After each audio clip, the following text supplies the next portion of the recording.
The credit card statement that revealed my husband's double life shattered our 12-year marriage in just 47 seconds. One moment I was paying bills at our kitchen island, sipping coffee from the mug our daughter painted for Mother's Day. The next, my body went cold as I stared at an unfamiliar charge from Diamond Boutique. $347 spent the day before my birthday.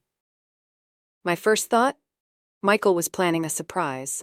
After all, that's what perfect husbands do, right? And Michael was perfect, at least according to our Christmas cards and Instagram feed. Executive at 37, coach of our son's baseball team, the man who still opened car doors for me after 12 years. I'd scaled back my accounting career when the kids came, turned down 2 promotions to manage our home while he climbed the corporate ladder. We had the colonial house in the right neighborhood, 2 children with straight A's and weekend barbecues that friends called relationship goals. That single credit card charge shouldn't have mattered. But as I scrolled through our statement, something tightened in my chest. A familiar sensation I'd been ignoring for months. That split-second hesitation in Michael's eyes when he said he was working late, the new cologne he claimed was a gift from his assistant, the sudden password changes on his phone. I told myself I was being paranoid. 12 years, 2 children, and a mortgage didn't crumble over one suspicious purchase. But in 47 seconds, everything I believed about my marriage would collapse around me. I met Michael in graduate school, me studying accounting, him in business administration. We married after 2 years of dating, both determined to build a life that balanced career success with family values. Our wedding vows promised honesty above all else. Michael had grown up with a father who kept secrets, and he swore he'd never become that man. By our 10th anniversary, we'd accumulated joint accounts, retirement funds, a college savings plan for the kids, and a mortgage that tied us together for 30 years. Our financial entanglement mirrored our emotional one. Complete, or so I thought. We had mastered the art of looking flawless. Weekly date nights, family game evenings, coordinated holiday cards. We checked every box of matrimonial success. Michael remembered anniversaries without reminders, and surprised me with weekend getaways twice a year. At neighborhood gatherings, he kept his hand on the small of my back, leaned in when I spoke, and laughed at my jokes. "You two still act like newlyweds," our friends would comment, and I'd smile, believing we'd cracked the code to lasting romance. The morning text he sent, "Missing you already," kept me floating through my days. His social media featured photos of us with captions that made women comment, "Where did you find him, Emma?" I never suspected the man who publicly worshipped me could be leading a different life when my back was turned. My birthday arrived 1 week after I noticed the Diamond Boutique charge. Michael presented me with a bouquet of peonies and a dinner reservation at my favorite Italian restaurant. No jewelry box appeared. Between the tiramisu and espresso, I casually mentioned the charge. "That Diamond Boutique purchase on our card last week, was that supposed to be my gift?" I smiled, trying to sound playful rather than accusatory. His reaction lasted only seconds, but burned into my memory. His fork paused midway to his mouth, eyes flicking to the left, a muscle in his jaw tightening before his expression smoothed into practiced charm.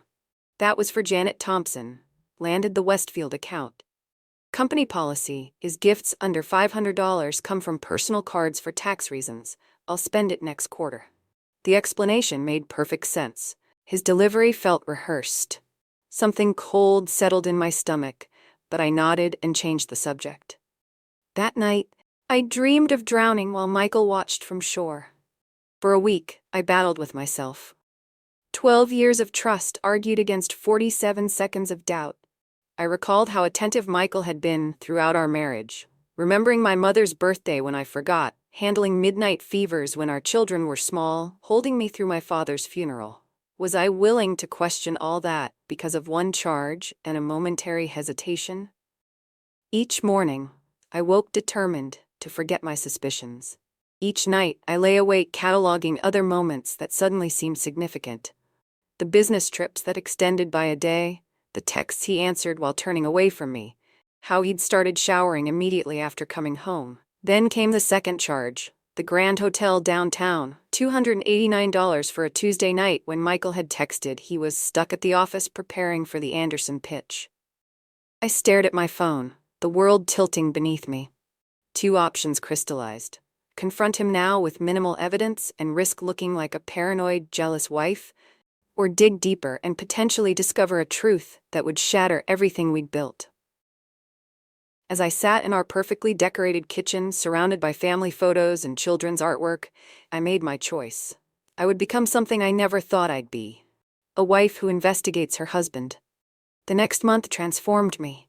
Sleep became a distant memory as I lay beside Michael each night, listening to his even breathing and wondering who else had heard it.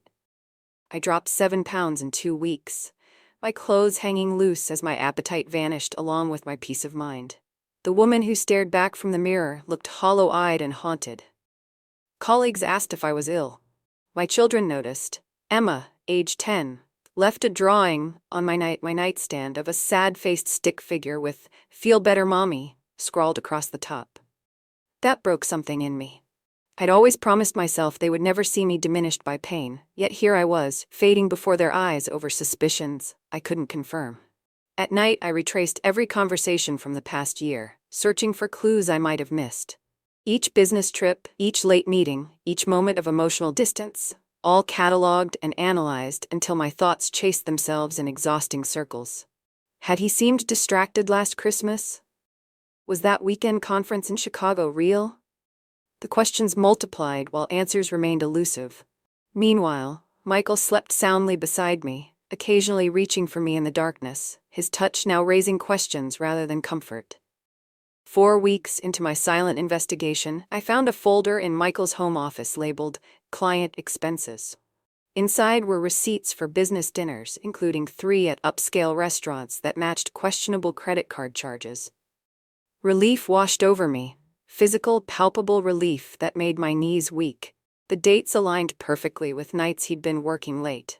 Maybe I truly was imagining things, creating problems where none existed. That same week, Michael's behavior shifted. He began bringing home flowers on random weeknights. He suggested a weekend getaway to the coastal inn where we'd honeymooned. He initiated intimacy more frequently, with an intensity that felt both flattering and somehow desperate. His compliments increased, on my appearance, my parenting, my intelligence. "Have I told you lately how lucky I am?" he'd ask, pulling me close as we prepared dinner. I wanted so badly to believe we were reconnecting that my fears had been groundless paranoia, disrupting what was actually a solid marriage going through a temporary rough patch. During Sunday dinner at my parents' house, my sister Claire pulled me into the kitchen, while Michael entertained everyone with stories about our son's baseball tournament. "You've barely touched your food," she said, handing me a glass of wine, "and you've lost weight. What's going on?" The concern in her eyes broke my carefully constructed composure. Words tumbled out, the credit card charges, Michael's explanations, my nagging doubts, my exhausting internal debate. Claire listened without interruption, her expression shifting from concern to recognition. "Emma," she said finally, her voice low, "you need to check your joint accounts more carefully." I stared at her. "What do you mean?" Before David's affair, there were financial patterns I missed. As a financial analyst, I should have caught them. She squeezed my hand. "I'm not saying Michael is cheating, but if you're already suspicious, be thorough." With Claire's guidance, I began a systematic review of our finances. We started with credit reports, a routine check, I told myself, nothing invasive. The results appeared on my laptop screen at Claire's apartment 3 days later. A credit card in Michael's name I knew nothing about, opened 2 years earlier. My hands trembled as I requested the statements, using his social security number and mother's maiden name to access accounts I had every legal right to see as his spouse, yet felt like a violation to examine. The statements painted a devastating picture. Hotel rooms booked monthly for the past 2 years, jewelry purchases from 3 different boutiques, weekend trips to destinations Michael had never mentioned. Nearly $42,000 spent over 24 months on a parallel life I knew nothing about. "I need concrete proof," I told Claire, my voice surprisingly steady despite the hurricane raging inside me. "These could be business expenses, gifts for clients." Then why hide the card? She asked gently. 2 days later, I followed Michael to what he'd described as dinner with the Thompson account team. I parked across from the restaurant, a high-end steakhouse downtown, and waited. At 7:13 p.m., a woman in a red dress entered. Tall, blonde, younger than me. Through the large front windows, I watched as Michael stood to greet her. Not with a handshake, but with a kiss that lingered too long for colleagues. They sat close, his hand caressing hers across the table. When he slid a small jewelry box toward her, her face lit with delight. I sat frozen, unable to look away from the theatrical display of intimacy happening 20 yards from where I sat. My husband, the man who'd promised honesty above all else, was living a second life right before my eyes. But what I witnessed that night was merely the opening act of a betrayal far more extensive than I could have imagined. I sat in my car outside the restaurant for nearly an hour, physically unable to drive, as shock waves coursed through my body. My hands shook so violently, I couldn't hold my phone, much less call anyone. The surreal sensation of watching my reality disintegrate left me gasping for air, my chest constricting with each breath. 12 years of memories played through my mind like a movie I suddenly couldn't recognize. Our wedding day, the births of our children, anniversaries, everyday moments now tainted by the knowledge that the man in those memories had been methodically betraying me. When a parking attendant tapped on my window with concern, I managed to start the car and drive home on autopilot. The house was quiet, our children at a sleepover with cousins, Michael still at dinner with his, what should I call her? Girlfriend? Mistress?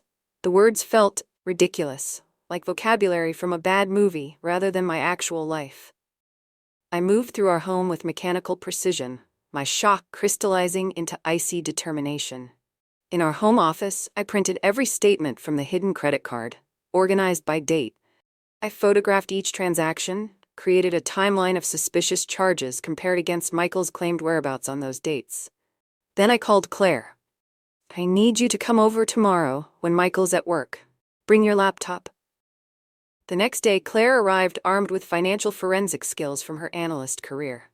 We need to check everything, she said. Email, cloud storage, anywhere he might have left digital footprints. Michael and I had always shared passwords, an agreement from early marriage that symbolized our transparency. I'd never used his, never felt the need. Now, I logged into his email with hands that felt like they belonged to someone else. A woman I never thought I'd become. The emails confirmed my worst fears and revealed horrors I hadn't imagined. Not just one affair, but 3 different women over the past 4 years. Sophia, the blonde from the restaurant, was his current primary relationship, 8 months in, with dozens of passionate messages exchanged daily. Jennifer had been before her, lasting nearly 2 years. Brooke was more recent, appearing to overlap with both relationships. He's been managing a rotation, Claire said, her voice tight with anger. Look at the calendar patterns. The most devastating discovery came when we found a thread between Michael and Sophia, discussing her pregnancy and their future together. The emails detailed his promises to leave me after securing certain financial arrangements, his complaints about our marriage, his descriptions of me as controlling and cold, a stranger I didn't recognize in his portrayal. He's been moving money, Claire noted, examining transfers between accounts. Small amounts, regularly, building a separate safety net. The bathroom floor felt cool against my cheek as I vomited. Claire holding my hair back, murmuring comfort as my world imploded. Through tears that wouldn't stop, I made a decision that would change everything. I'm not confronting him yet. First, I need to see a lawyer. The following 3 weeks passed in a blur of secret appointments and methodical planning. I met with Patricia Winters, a divorce attorney Claire recommended, who listened to my evidence without visible shock. She'd seen it all before. You've done excellent preliminary work, she said, reviewing my organized documentation. Most clients come in with suspicions. You've brought proof. We developed a strategy. Document everything, secure copies of all financial records, consult a therapist about how to eventually tell the children, and prepare for a confrontation that would protect my interests. I opened my own bank account, secured important documents, and began quietly building the framework for a separate life. Throughout this time, I maintained a facade of normalcy at home that deserved an Academy Award. I prepared Michael's favorite meals, asked about his day, and even tolerated his touch while silently counting the days until I could reclaim my dignity. Each night, after he fell asleep, I slipped out of bed to review new evidence or communicate with my lawyer. Each morning, I kissed him goodbye as he left for work, or so he claimed, and then continued building my case against the man I had once trusted with everything. The dual life exhausted me, but each new discovery reinforced my resolve. When I found emails detailing how he'd spent our children's Christmas money on a weekend with Sophia, something hardened in me that would never soften again. This wasn't just about betrayal anymore. It was about the calculated dismantling of our family's security while he built another life in the shadows. 3 weeks after discovering the affairs with my legal preparations complete, I waited for Michael in our living room. The coffee table displayed neatly organized folders, color-coded evidence of his betrayal. Red for Sophia, blue for Jennifer, green for Brooke, yellow for financial misconduct. My heart hammered against my ribs, but my hands remained steady. The children were staying overnight with my parents. This conversation wasn't for their ears. When Michael walked in at 6:47 p.m., his smile faltered at my expression. He brought flowers, lilies my favorite, another performance in his ongoing charade. "Everything okay, babe?" he asked, loosening his tie. His eyes darted to the folders, confusion crossing his features. "We need to talk about Sophia," I said calmly, "and Jennifer, and Brooke." His face was drained of color. "Emma, I can explain. The 2,340 diamond pendant from Tiffany's? Or the weekend in Napa you said was a conference?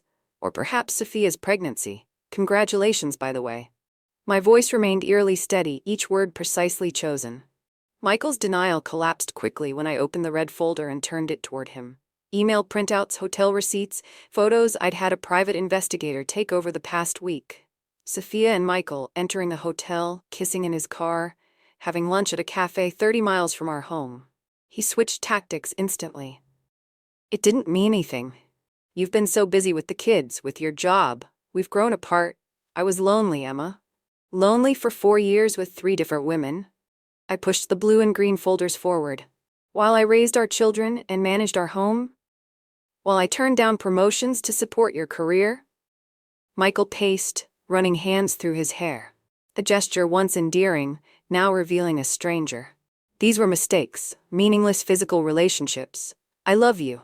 I've always loved you." According to these, I slid forward printouts of his emails to Sophia. "I'm a controlling, frigid burden. You're planning to leave once you've secured certain investments." His eyes widened when I revealed I'd already seen a lawyer. "You wouldn't destroy our family over a few mistakes," he said, voice cracking as he shifted from defense to emotional manipulation. "Think about the kids, Emma." "You already destroyed our family," I replied, opening the yellow folder containing financial documents. "And since you wanted more than our marriage could give you, I'm giving you exactly what you want: freedom. But it comes with a price."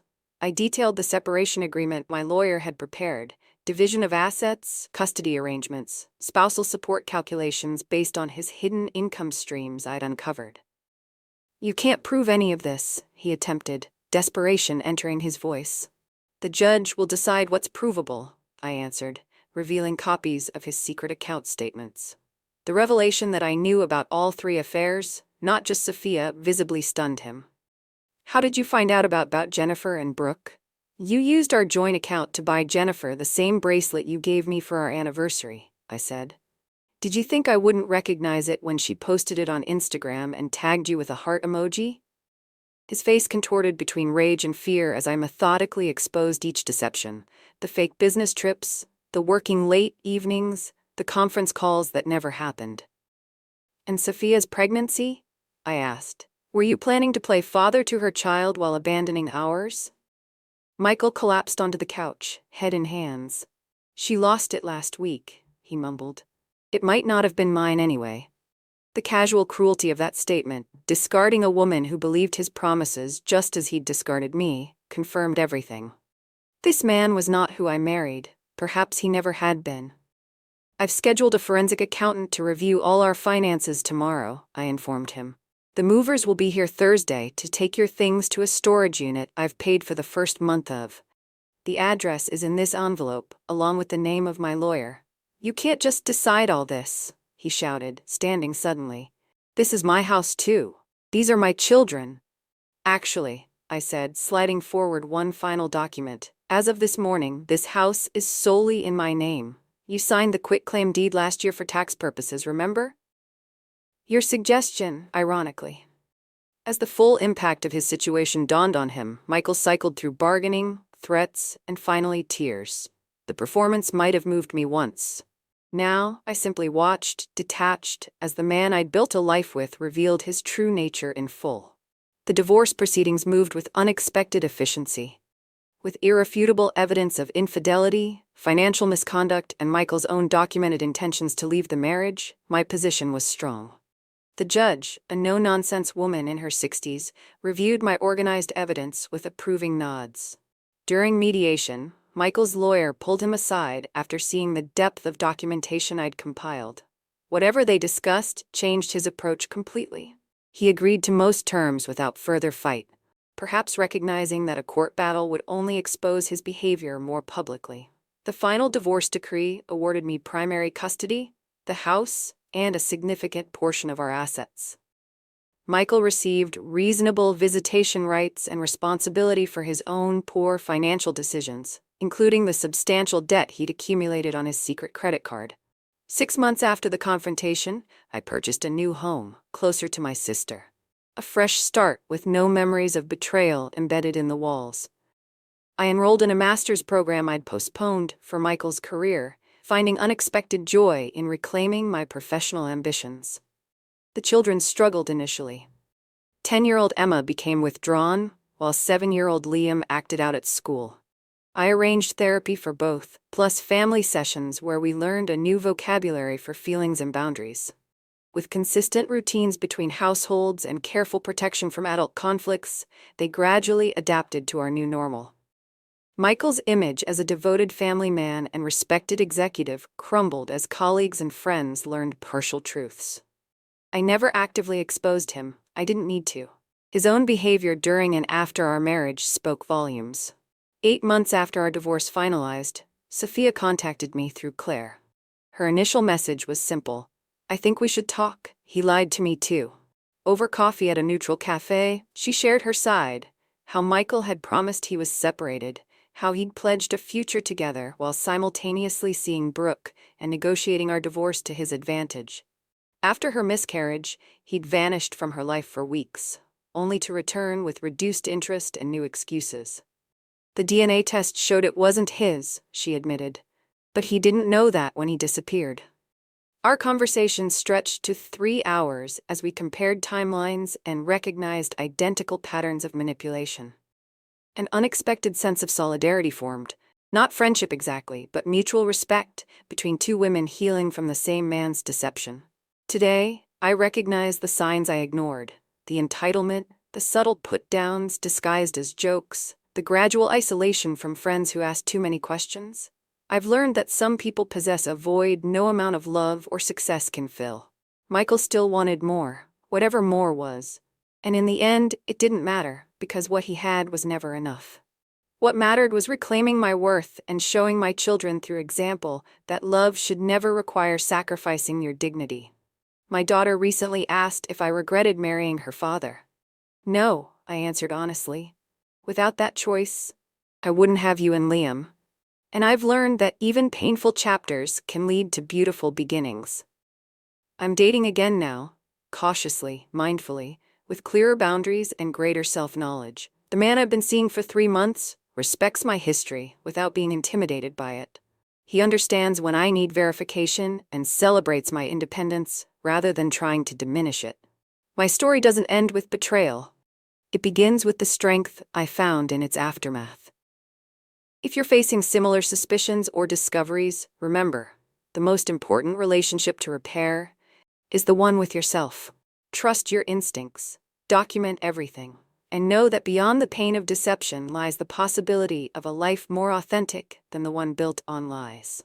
Next week I'll share the hidden signs of a serial cheater I wish I'd recognized sooner, patterns that might help you avoid the devastation I experienced. Because while my story contains heartbreak, it ends with hope, and yours can too.